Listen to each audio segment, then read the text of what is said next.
So the first project I'll talk about is just actually a very small scale. It's called the Growing Vine Cistern Project. It's located in downtown Seattle in the Belltown neighborhood. Now you can see in a map, it's pretty much right in the center of downtown. And the history on this project, I started working on there as a project engineer. And the history of this project was that the neighborhood community, they had a pea patch and they really wanted something very interesting in front of their pea patch. Now the pea patch was, the people who were gardening in this pea patch ended up being a lot of members of that community, which of course ended up being a lot of condos in the downtown condo district.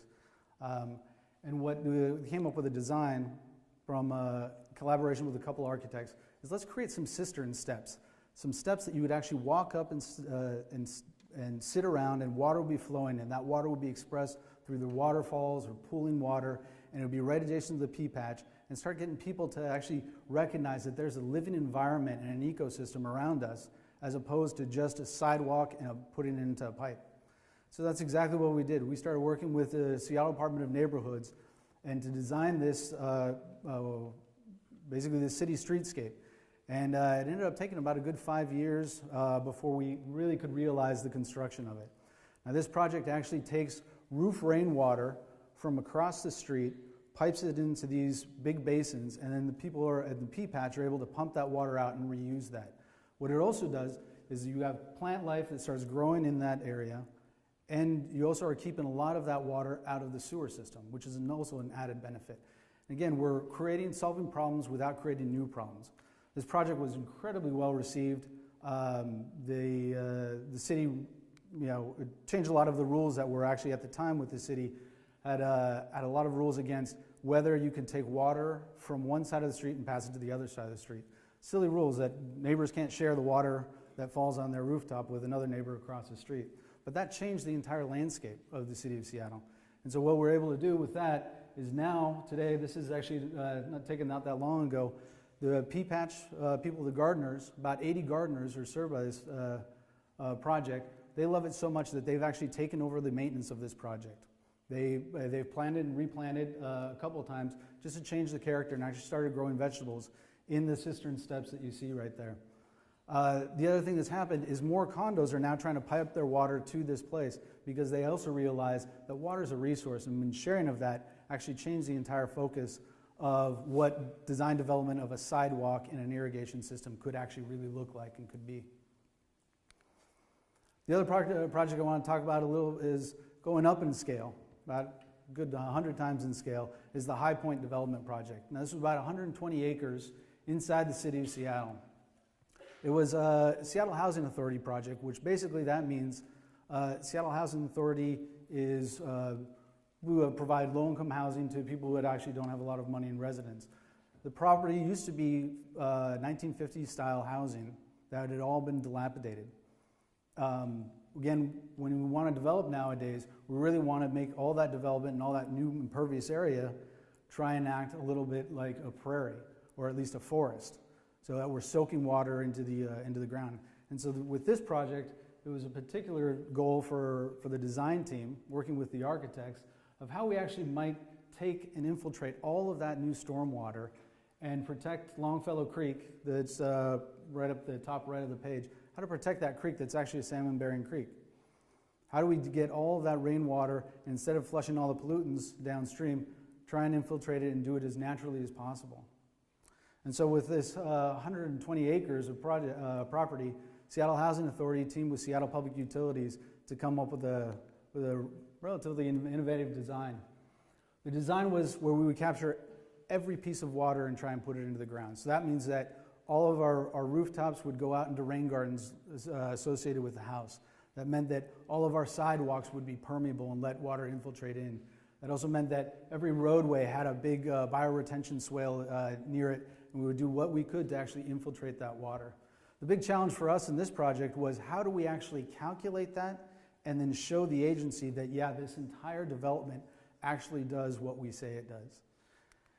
The other challenge for us was how do we actually take something that is brand new, that nobody's ever done before, permeable pavement streets and permeable pavement sidewalks, and how do we actually get people to actually construct that in a very cost-effective way.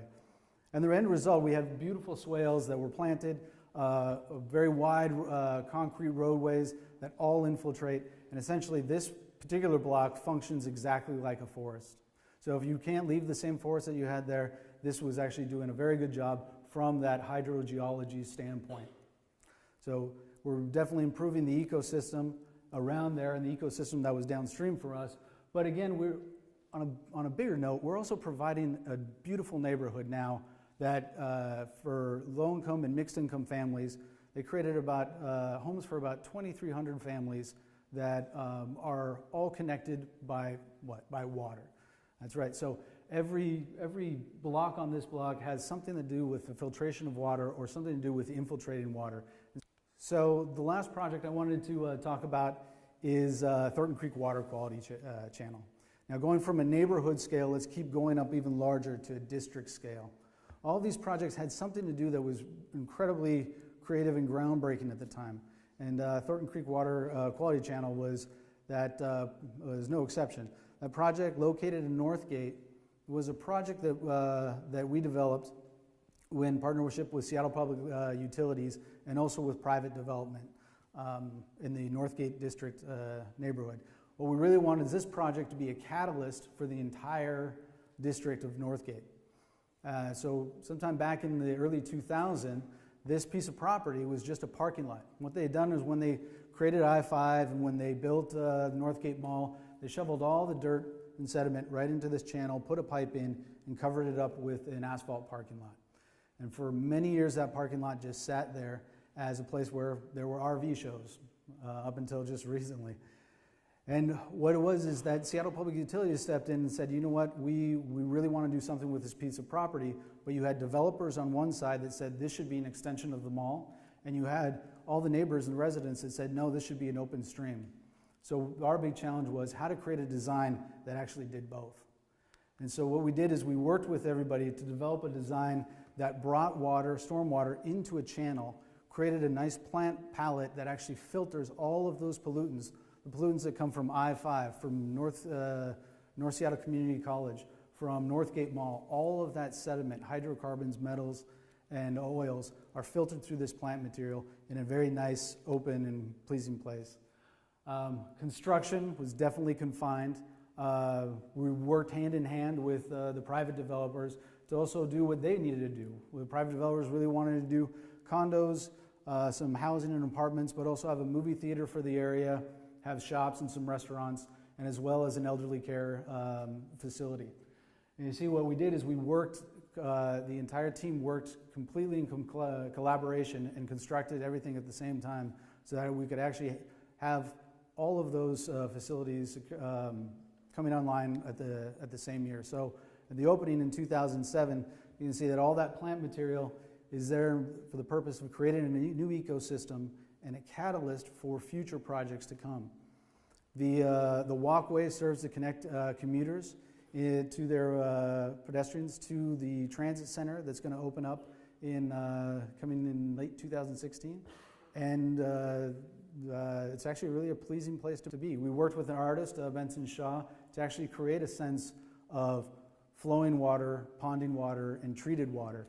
And this started to be actually a language that actually started permeating all the way out through the Northgate neighborhood.